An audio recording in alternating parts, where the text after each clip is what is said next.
Um, New business, Ethics Commission presentation.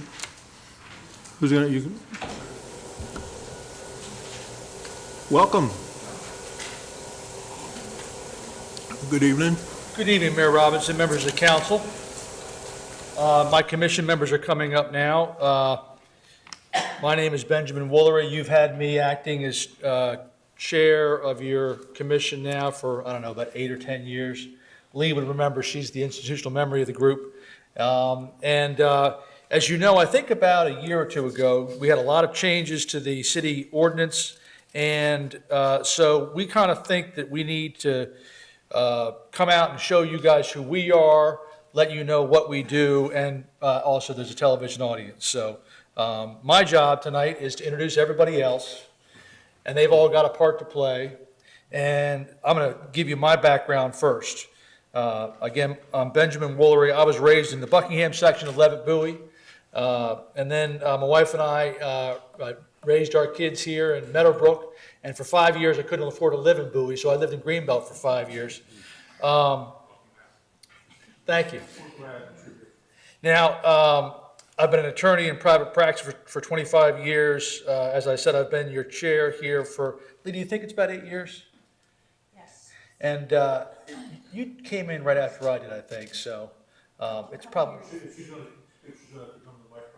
Okay, so Lee confirms it's been about 10 years for me. Lee Weimer is the most long-standing member on the commission besides me.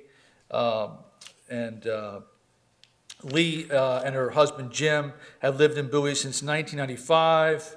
They have 3 children, and the oldest is a captain. I'm sorry.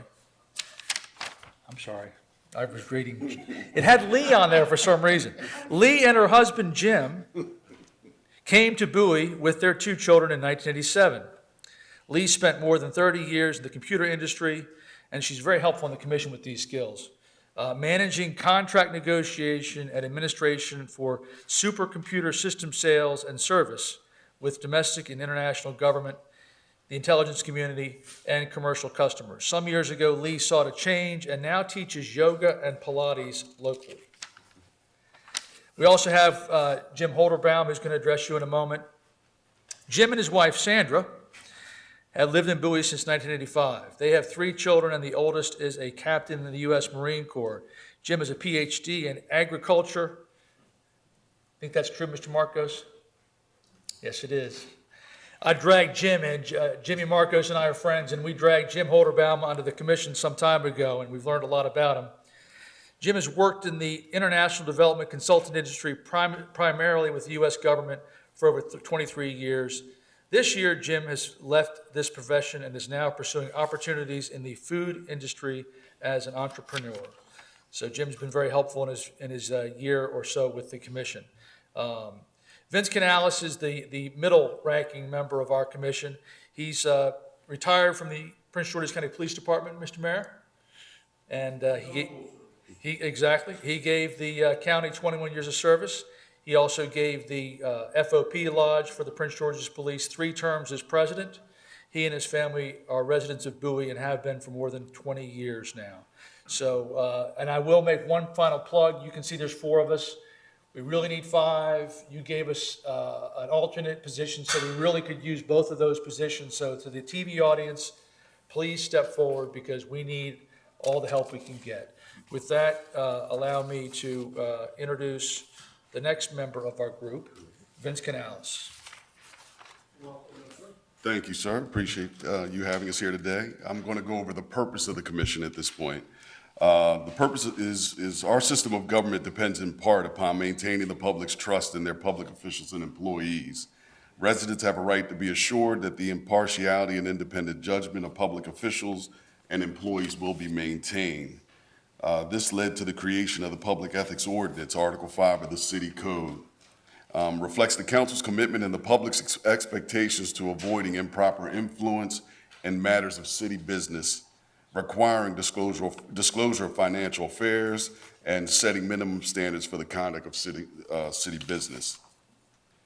The purpose of the commission as well is to address conflicts of interest, and some of these conflicts revolve around gifts, that's solicitation and acceptance, recusal, non-participation, secondary employment and financial interest restrictions, prestige of office, misuse for personal gain, participation in procurement, contractors and vendors, and disclosure of confidential information. The purpose of the commission is the advisory body responsible for administering the ethics law. In fulfilling this charge, the commission performs the following duties. We review financial disclosure forms, issue advisory opinions, oversee lobbyist registration and reporting, address ethics complaints, and we're also here to educate the public. That is my portion of the presentation. I know I'm supposed to be brief, but any questions or anything for me on that? Seeing and hearing none, thank you. Hi, my name's Jim Holderbaum, and I just want to talk a couple seconds about the processes. The first four, and then Lee is going to talk a little bit about the education process.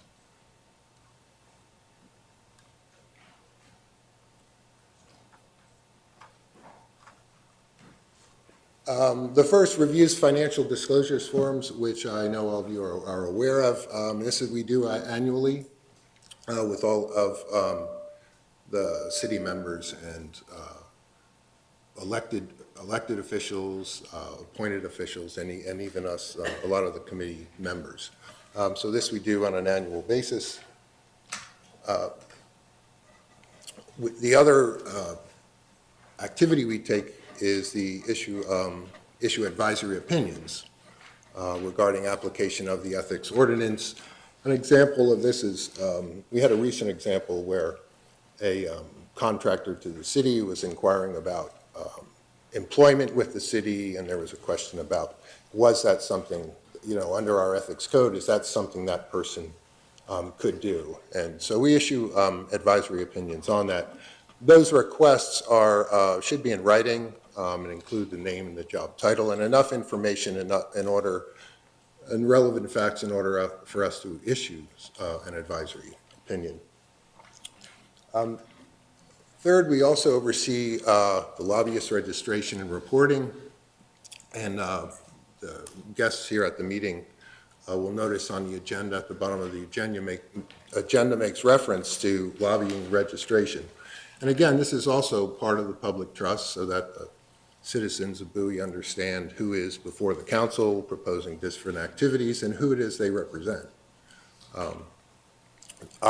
The Ethics Commission oversees that process and makes sure that that paperwork is submitted on an annual basis, and then there is also activity reports that are submitted to us twice a year. And finally, we address the ethics complaints, and these are either from citizens or any person may file these complaints. There's a whole, and just like advisory opinions, these are to be in written form and taken under oath, and there's a whole series of processes or steps taken with each ethics complaint. We assume if a complaint is brought before the Ethics Commission that there, at least in somebody's eyes, there's some validity to it, so we take it serious and we take our role in managing and handling those complaints serious, and including confidentiality of all parties while we go through the entire process. That's in general. Lee is going to talk a little bit now about public outreach. Okay. Thank you, Jim. Good evening. As Vince mentioned earlier, the Public Ethics Ordinance established the Bowie Ethics Commission and directs it to provide public information and education and local awareness of ethics oversight is really key to maintaining public trust in government. So toward that end, we have taken a number of steps, the first of which was a creation of an Ethics Commission page on the city website with extensive information about the commission and the activities of it. To find the Ethics Commission webpage, you go to the city website, search under government, under city committees, list of committees, and there we are. We have also published articles on the website in the city newspaper, our newsletter rather, and on the city website. We held an educational session at City Hall one evening, and we are preparing an educational session for city staff.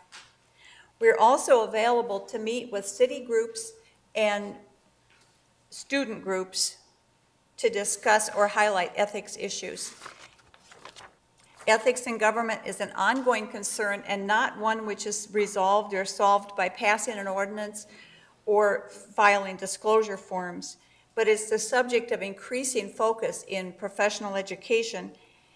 One resource for a little more information on the general matter of ethics is a magazine called Business Ethics, which was launched in 1987 and which is available now online.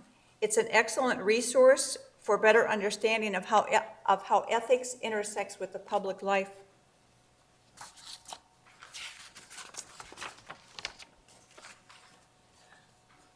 So, go to that. Yes, thank you. We can be reached by phone, fax, or email, and our email address is bcethics@cityofbowie.org. That's bcethics@cityofbowie.org, and there is an email link on our webpage. We meet monthly at City Hall, usually on a Tuesday afternoon at 3 o'clock, along with our attorney, Betsy Dawson, and our city liaison, John Fitzwater. Prior notice of the meetings is published on the Bowie City website. Members of the press and public are invited to join us. No reservation or advance notice is necessary. Just show up. So then, unless there are any questions, I'll turn it back over to Ben. Okay.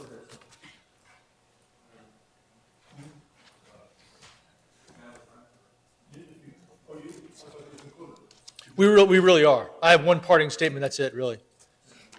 One final thought, that's it. Well, we're all volunteers, so really the best thing is the website, and I think the phone number on the line will get you John Fitzwater's office. I think that's correct. So, that's kind of how it works. Yeah, well, easiest to reach me is through John Fitzwater because he does all the heavy lifting. I mean, we really meet once a month and try to keep it trim. Okay, good enough. All right. Did you have a question for us? Mr. Brady? Thank you, Mayor. Actually, it touches on two things in that. I appreciate what your committee does, and you are volunteers as with all the other committees we have, but it is an important one. But what I'm curious about, there's two items that are important that we have to file, but sometimes they seem to get put in a drawer and closed and never come to light of day. And the two issues are really the ex parte communications and the financial disclosure. Now, I understand some of the financial disclosure may be of a sensitive or extremely personal information, but for the most part, financial disclosure is not sensitive information, and clearly ex parte should be very public, yet we don't.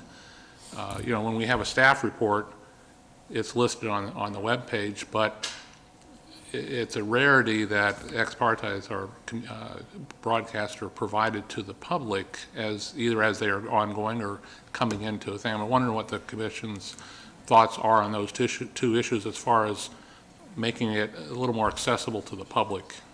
Well, in terms of access to the public, we have these fairly strict confidentiality things that we've mostly been worrying about. Tell me if I'm wrong, folks, because we're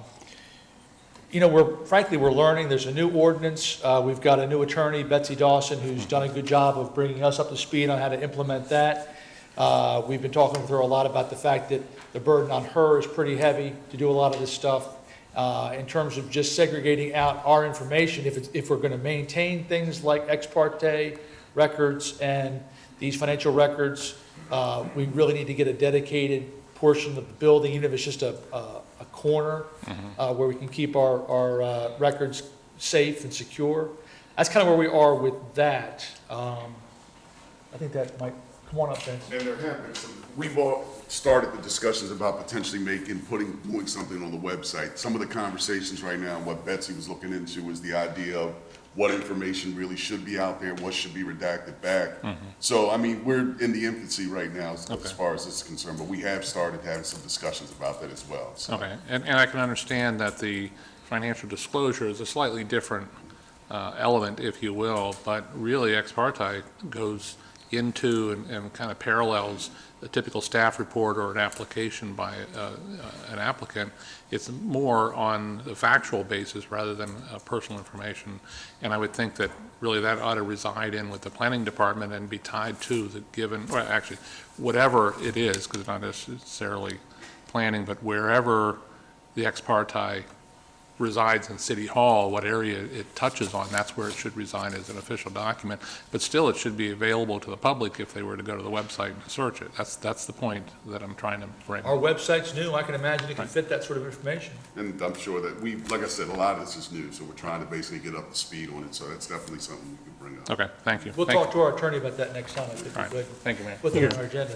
Dr. Trout? Thank you, Mr. Mayor.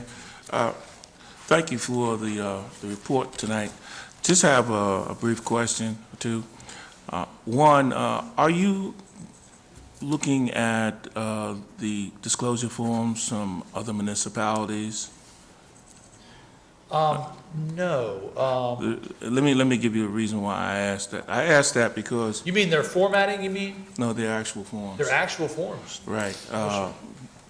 I had a ethics commission, well, not an ethics commission person, but I had someone who's a lawyer who has worked with the ethics laws come in and address the municipalities, the 27 municipalities of the Prince George's County Municipal Association in my capacity as the president. And I also I saw several different financial disclosure forms from various municipalities. And there are a world of difference between the forms. So my question was to you, was asking, to find out, are you comparing what our form looks like, for example, like the city of College Park? The forms do not look alike, trust me. I wouldn't be surprised. I wouldn't be surprised. Ours has changed a lot in the last year. Right. We had about, 8 pages before, now it's like 2. Right. So, I was wondering if you were doing this, and if you have not done it, if you plan on looking at this in the future. I think we'll ask our attorney that question as well. Right. She's very versed in the nuances of these things. Right. And can you also ask your attorney to take a look at the ethics form from a differentiation point from officials at the state level versus officials at the municipal level? Because there seems to be a vast disparity in the amount of information, or the rationale for the amount of information, sensitive information, that is being reported for those who are at the state and the federal level versus those who are at the municipal level. Just to give you a hand, like, for example, like my son, who doesn't even live with me, since I'm at the municipal level, I have to report some of his stuff, If he was living with me, put it to you that way, but Yeah. he could be a college student away, and wherever, but I still would be obligated to report that, primarily because of the feedback from what's going on at the state level and at the national level, and it's not necessarily the same at the municipal level. So there is a big difference between municipal government as far as the hierarchies above us. Very good. Thank you. Sure. Thank you, Mr. Turner. Thank you, Mr. Mayor and Mr. Woolery, members of the commission. I want to thank you for your service to the city. I know, as indicated, you're volunteers, and I just wanted to, on a point that Mr. Woolery said, you currently have 2 vacancies, one regular member and an alternate as well?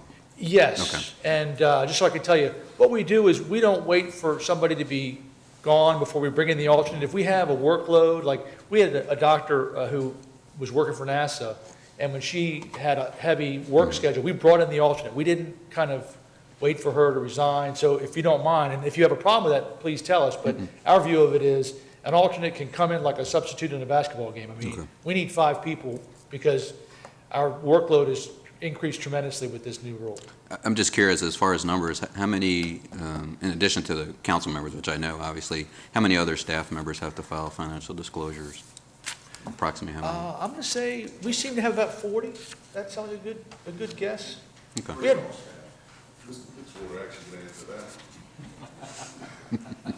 Well, I don't have the precise number, but I was going to say about 40 or 50. and we had very good turnout this year. So y'all can be real All- happy about that. All on time this year? Okay. Our attorney's got us on a, she's going to start sending out dunning notices with fines and interest running on it. Gotcha. And I'm just, Maybe. I don't think Mr. Fitzwater really likes that part. gotcha. Just curious also, on the lobbying side, do we have people who have registered as lobbyists? with the- We are getting there. Staff has been on top of that, and it's an educational Right. process. We're trying to educate the lobbying community so that they appreciate the need for this, and staff is being very gentle but persistent, so that's. The one other item, and I'll agree with Councilmember Brady, I know we've had this discussion before, at least particularly on the ex parte communications. I think those should be readily available to the public. Obviously, as elected officials, we file those pursuant to the ethics ordinance. They're supposed to be available so people know what's going on. That's the whole purpose for it, is to disclose it.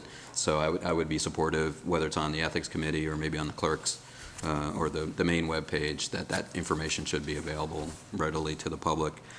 On the financial disclosures, I have a little bit of hesitation. I know the state has undertaken over the last couple of legislative sessions a kind of a working with some task force and work groups to figure out what's the best way to do that. And so I would just wait until we kind of have a clear sense, because as my colleagues know, and I know as members of the commission know, we're required to do this by state law. State law sets the procedures and what we have to do. We can vary it a little bit at the local level as opposed to the state, but so I want to make sure that we're consistent. So if they're disclosing certain information, then perhaps we can look at that as well in the future. So. And that came up when we were getting under this new city code, that whole concept. We were very worried, I think, as a group about the old forms, because there's a lot of information in those. The newer forms are very, very precise, and they don't ask a whole lot of information. They only require a lot of information if there's something to be disclosed. So in that regard, we're not currently getting much private information about y'all. Okay. Or anybody. I appreciate that, and I think that's one of our obligations as staff as well. The last question may not be for the Ethics Committee, but I know in the past, at least one of our former colleagues, I know we talked about kind of fraud and waste, and there was some back and forth about having a hotline, and I know it's an issue that the county has looked at, and obviously has a new office that deals with that. So just an update of, not necessarily tonight, but I'd just be curious to see where we are with that at some point. So. Well, it'll take about 3 seconds, Okay. if you'll indulge me. About 2 years ago, maybe a little more, we did institute a hotline following up on the recommendation of a former colleague of yours. And I'm pleased to say that it has been used sparingly. We do remind folks, and I think that's a tribute to the fact that our folks are acting ethically. But information is posted in all the city departments, so folks know how to use it. Thank you.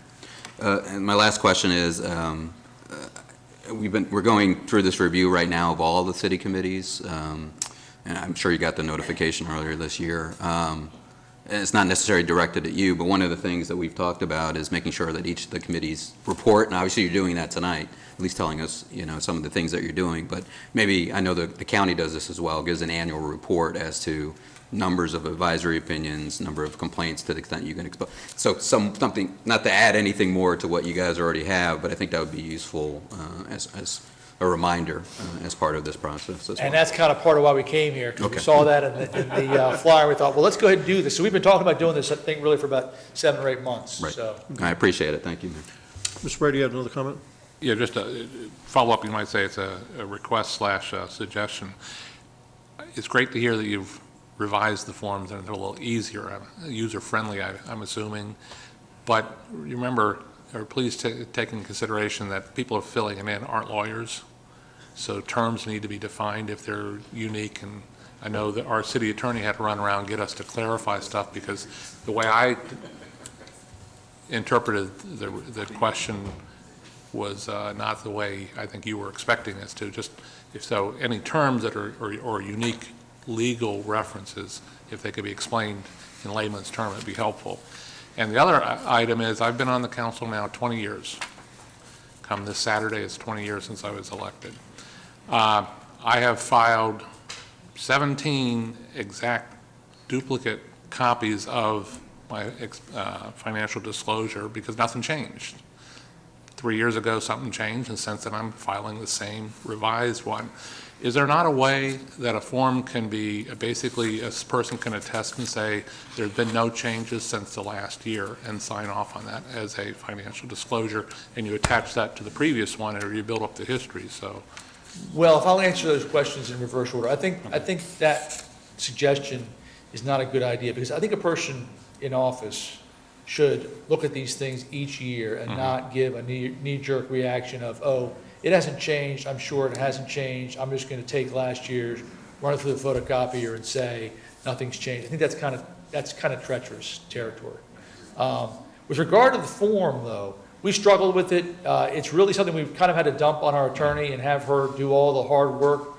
And then she brought it to us last year, or I don't know, 9 months ago or 15 months ago, whatever it was. She brought it to us and showed us where she was with it. And we kind of deferred to her because, well, first off, we knew it was the first crack at it. Nothing's ever perfect the first crack at it. We since then have noticed a couple of problems with it. I'm not sure if we noticed the problem you just outlined, so I've got to try to find out about that when you said that there was a definition in there that escaped you or wasn't well written by us. So we'll have to, maybe you can get that to me or. At least I can talk to you on that. Yeah, and so as Vince confirmed, we are on a learning curve. We're a work in progress, and it's been a huge change. So if you bear with us, we can try to get it better with this coming summer. All right, thank you, man. Any more questions for our guest? Well, no, I want to thank you all for not only being here tonight, but for all that you do to keep the city as strong as it is. So we'll try to dig you up another member. But thank you very much for what you do. Appreciate it. Thank you for tonight.